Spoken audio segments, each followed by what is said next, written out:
যারা সৌদি আরব আছেন, বর্তমানে সৌদি আরব যারা আছেন, কাজ কাম নাই ভাই, আমার কিন্তু কাজ কাম নাই। আমি আসছিলাম সাপ্লাই কোম্পানিতে, ঠিক আছে। 1 বছর আগে আইছি, মানে এত টাকা বেতন পাইছি, আপনাকে কি কম আর আপনাকে এত টাকা বেতন পাইছি, নিজের সংসারও আপনি ঠিক মতো চালাইতেই না, মানে এত টাকা বেতন পাইছি।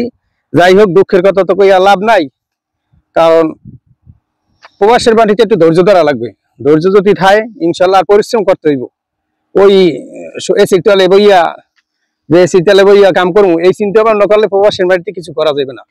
চেহারা দিয়ে কি হইব? টাকা টাকা যদি আপনার যদি 10 লাখ টাকা আসতে হয়, আপনার চেহারা এমনি এমনি হয়ে যাইব, ঠিক আছে। টাকা কামাই করেন। এখন আপনার চেহারা অনেক আছে, অনেক মানুষ আছে, আমি এরকম ছিলাম।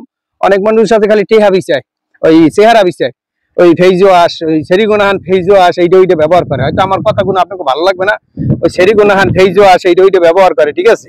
আরে ভাই, এই মালটা যদি না থাকে, আপনার জীবনে কোনো দাম নাই।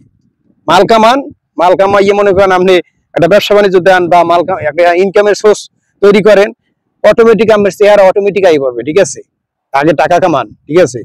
আমি কিন্তু এমন পর্যায়ে মানে পড়ছিলাম, মানে আমার একবারে দেশে যাওয়ার নেয় তুই, ঠিক আছে। আবার চিন্তা করলাম যে দেশে যাই কি করবো, 5 লাখ টাকা দেন, দেশে গেলে তো দেন তো দেওয়া লাগবে, মানুষের টাকা তো আর মাইরে খাওয়া যাবে না, যাইরে দেন দেওয়া লাগবে না, দেন ভাই দিতেই হইবে।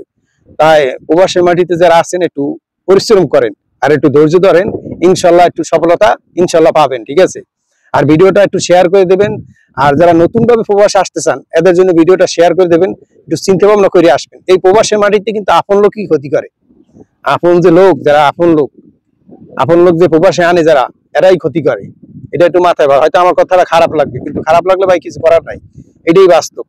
আমি 1 বছর আগে আইছি প্রবাসের মাটিতে, আমি দেখতে আছি আমার জন্য, আমার মানে আমি আপন লোকের মাধ্যমেই মানে শিকার হয়েছি, ঠিক আছে। আমি দেখতেছি যে আমি একলা না, আমি যে দেখতেছি 1 বছরের ভিতরে চলার পথে, মানে যাই জিগাই হেই কয় ভাই আমার অমুক চাচা আছে, অমুক মামাই আছে, অমুক খালাতো ভাই আছে, অমুক পাশের বাড়ি, এরাই দেখি ক্ষতি করছে।